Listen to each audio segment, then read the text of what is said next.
그 후에 예수께서 나가사 레위라 하는 세리가 세관에 앉아 있는 것을 보시고 나를 따르라. 그가 모든 것을 버리고 일어나 따르니라. 레위가 예수를 위하여 자기 집에서 큰 잔치를 하니 세리와 다른 사람이 많이 함께 앉아 있는지라. 바리새인과 그들의 서기관들이 그 제자들을 비방하여 이르되 너희가 어찌하여 세리와 죄인과 함께 먹고 마시느냐? 예수께서 대답하여 건강한 자에게는 의사가 쓸데없고 병든 자에게라야 쓸데있나니 내가 의인을 부르러 온 것이 아니요 죄인을 불러 회개시키러 왔노라. 요한의 제자는 자주 금식하며 기도하고 바리새인의 제자들도 또한 그리하되 당신의 제자들은 먹고 마시나이다. 혼인집 손님들이 신랑과 함께 있을 때 너희가 그 손님으로 금식하게 할 수 있느냐? 그러나 그날에 이르러 그들이 신랑을 빼앗기리니 그날에는 금식할 것이니라.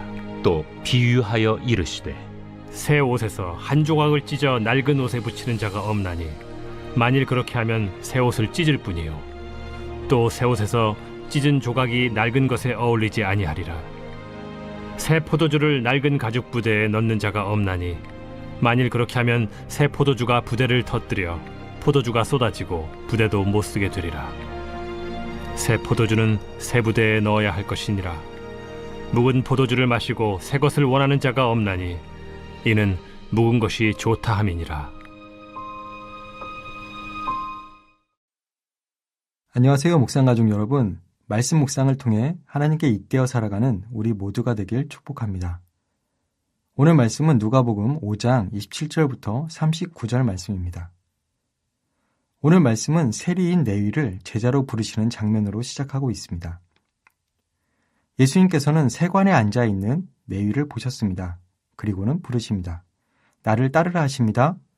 레위는 예수님의 부르심에 순종합니다. 28절에 모든 것을 버리고 따랐다고 기록하고 있습니다. 앞서 베드로와 야고보 요한처럼 모든 것을 뒤로하고 예수님을 따른 것입니다.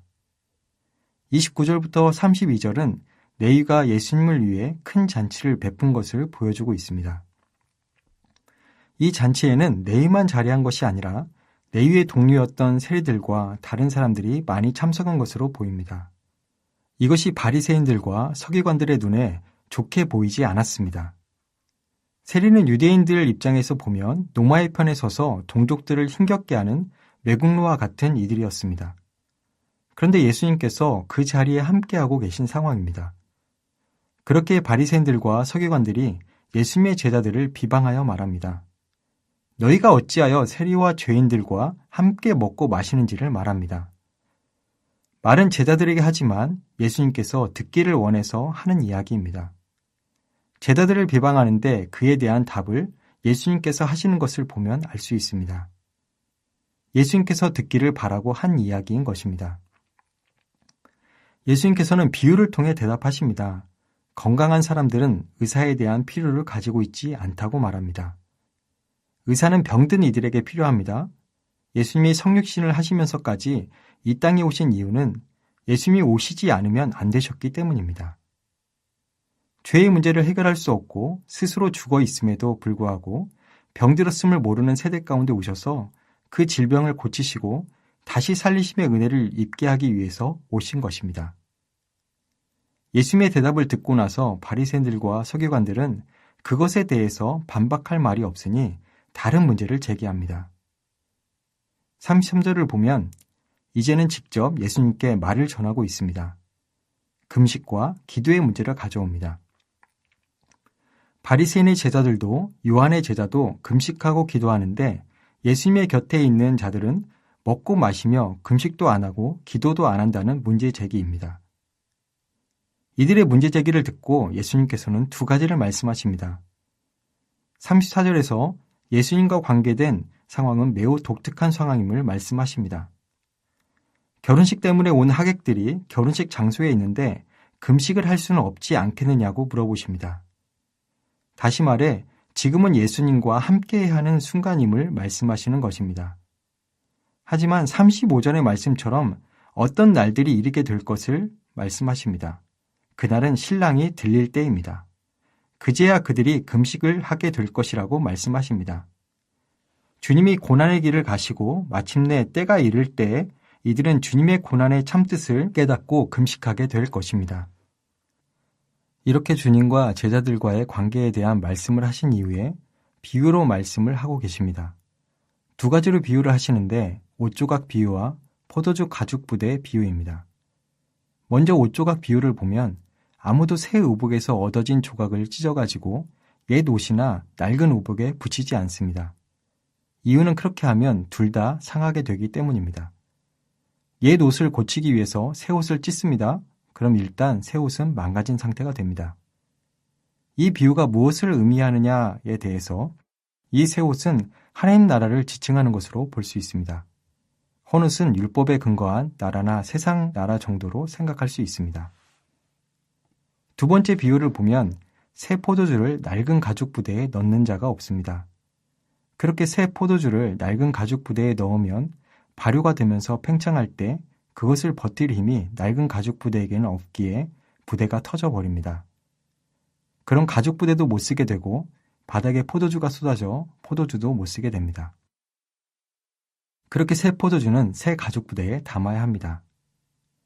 마지막 39절을 보면 묽은 포도주를 마시고 새 것을 원하는 자가 없나니 이는 묵은 것이 좋다 함이니라 말씀하고 있는 것을 볼 수 있습니다. 예수님은 앞의 비유를 통해 새 것과 옛 것을 비교하셨습니다. 마지막 결론을 보니 묵은 포도주를 마시고 새 것을 원하는 사람이 없습니다. 그리고는 옛 것이 좋다고 합니다. 오래된 것이 훨씬 더 좋고 유용하다는 것입니다. 무엇을 뜻하는 것인가요? 이렇게 생각해 볼 수 있겠습니다. 새 것은 예수님의 가르침과 예수님을 통한 구원을 의미하는 것입니다. 그러나 사람들이 예수님의 복음과 예수님께서 구원자로 이 땅에 오셨다는 사실보다 율법을 더 좋아한다는 것입니다. 익숙하기 때문입니다. 앞서 제자들을 부르실 때 그들의 모습을 생각해 보면 이미 익숙한 것을 떠났습니다. 새 포도주를 낡은 가죽 부대에 담지 않습니다. 이미 익숙한 것을 떠나 새로운 길 대신 예수님을 따르는 것을 택했습니다. 묵은 포도주가 아닌 새 것을 원한 것입니다. 이미 익숙하고 오래된 것들을 기준 삼아 판단하는 이들을 향해 예수님께서는 비유를 통해 말씀하고 있습니다. 바리새인과 서기관들을 향해 너희는 스스로 건강하다고 생각하는지 아니면 의사가 필요한 병든 자라고 생각하는지 생각하게 하십니다.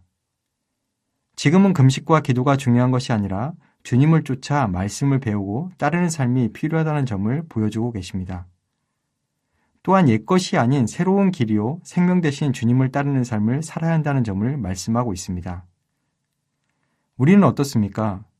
매일의 말씀 묵상을 통해 옛것을 비워내고 계십니까?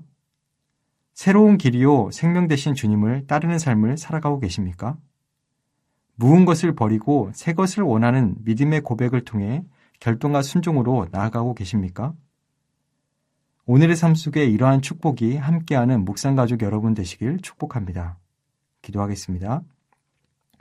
사랑의 주님, 은혜와 사랑에 감사를 드립니다. 주님께서 우리를 부르실 때 주저함 없이 모든 것을 뒤로하고 주님을 따르는 삶을 살아가길 원합니다. 나의 익숙함에서 벗어나 주님의 가르침을 쫓아 새로운 길로 나아가는 우리가 되길 원합니다.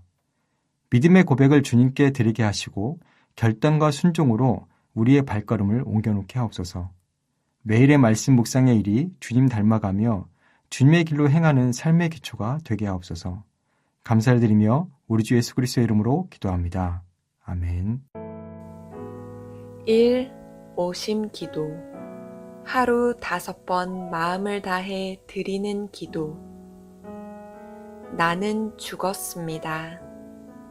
제가 주인이 아니고 예수님이 저의 주인이십니다. 예수님은 십자가에서 죽으시고 부활하셨습니다. 부활하신 예수님을 가슴으로 만나서 따라가며 간증합니다. 사랑하는 가족과 함께 영광스러운 승리를 노래합니다.